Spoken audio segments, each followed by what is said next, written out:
Hey, so I'm gonna go over in this video how to quit your job and start your own business.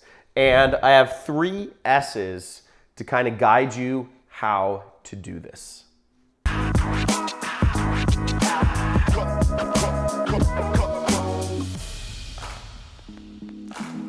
So these are the 3 S's to quitting your job and starting your own business. And I'm making these 3 S's, this shorthand to help you get started. Just a little primer about me. I quit my job back in 2012 and I started my own business. By 2015, my business was doing over $1 million per year.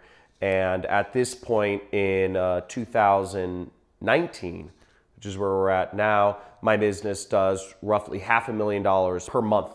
Last year, my business did around $5 million. So point being, you can do it. It's very possible, and I'm gonna show you the best way how. So the first S is save. When you're thinking about quitting your job and starting your own business, start saving, okay? You wanna hope for the best, of course, but prepare for the worst. Have you heard that line? Hope for the best, prepare for the worst. Because the fact of the matter is, as an entrepreneur, income is like this, okay? When you're working a job, income is a steady line. You're always making that same amount of money per month. Now you can make far greater amounts of money as an entrepreneur, but it's still, you're gonna have high months and you're gonna have low months. And working for yourself is not consistent.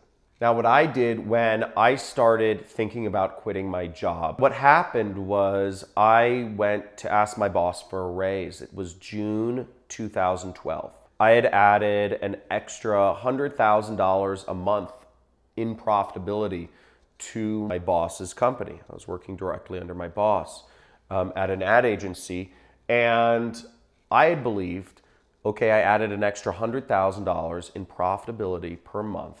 It's probably a good time to ask for a raise or some sort of incentive plan or bonus plan or equity plan or something, right? I asked for that raise, and I remember, I justified everything. I laid everything out for him. I'd spreadsheets. I'd everything to justify my value to the company. And I remember him saying, his retort was, "Or what?" He just stared at me. And I was quiet, but I can tell you, I wanted to reach across the desk, freaking strangle that old man. It was so annoying. I'd added so much value. It was very annoying. And that's when I decided I need to start saving. So live frugally as possible and save as much money. The second S is strategize. Part of strategy for running your own business is you want to make at least 50% more than what you were making at your job, okay? Because once again, entrepreneurship has highs and lows, and the tides can shift the amount of money you're making. I've gone from, in my business, making 6 figures, hundreds of thousands of dollars per month, to losing money in a single month. That's the difference a single month has made in my business, just because of changing business situations. So things can change very dramatically. Or if you're doing a business where you're very reliant on one client or one, marketing strategy or one sales strategy or, certain government law, things can change very quickly. So you want to strategize. And my rule of thumb is 1.5 times whatever you're making. If you're making $5,000 a month, you want to be making at least $7,500 a month on your own before you quit your job. If you are making $10,000 a month, you want to be making at least $15,000 a month on your own, because again, things are not as consistent. And if you couple that with saving, that's a really good situation to really allow yourself to be running your own business for the long term. Because what isn't a good situation is quitting your job. Something happens in your first couple months as an entrepreneur and you lose some of your income, and then having to go back to work 3 months later. And it happens all the time. It's because people didn't save, it's because people didn't strategize. So keep that in mind. When I was working my job, what I did was I was making $6,000 a month at my job. I didn't quit until I was making $10,000 a month on the side. Does that make sense? So outside of my job, outside of my 9-to-5 job, I was making $10,000 a month income, working mornings and nights basically. You know, the way I did that was I was running an ad agency at the time, you know, my own, you know, I was freelancing. I was working at an ad agency and I was freelancing and managing Google AdWords accounts. And what I did was at nights, I went to places where I'd find these high-end clients who would hire expensive freelancers. That's what I did, and I serviced their accounts at nights too. So I was constantly trying to do this and make this money so that I could quit. But again, I didn't quit until I was making quite a bit more than what my job was paying me. And that gave me that buffer zone.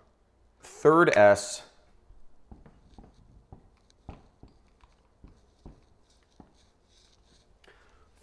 stands for start. And this is probably the most important thing. Is what's funny is after I decided I was going to quit my job, I actually decided that month, June 2012, after I had that horrible conversation with my boss where he said, "Or what?"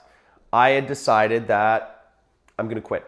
Now, what's funny is there's so much paralysis. I was so scared to quit my job because I knew, you know, in the back of my mind, you know, and everybody wants you to work a job, right? And your friends, your family, you know, you have coworkers. It's a big deal when you quit a job. You know, there's a lot of things that go with it. And for months, I just let the decision linger. I was scared to actually do anything about it. But what you've got to do, it didn't change until I actually went to this Tony Robbins event called Unleash the Power Within. And this was in August, so a couple months later. And, you know, he does this thing called the Dickens process where he has you imagine what your life is going to be like. And you can do this right now, is imagine what your life is going to be like if you don't quit your job a year from now.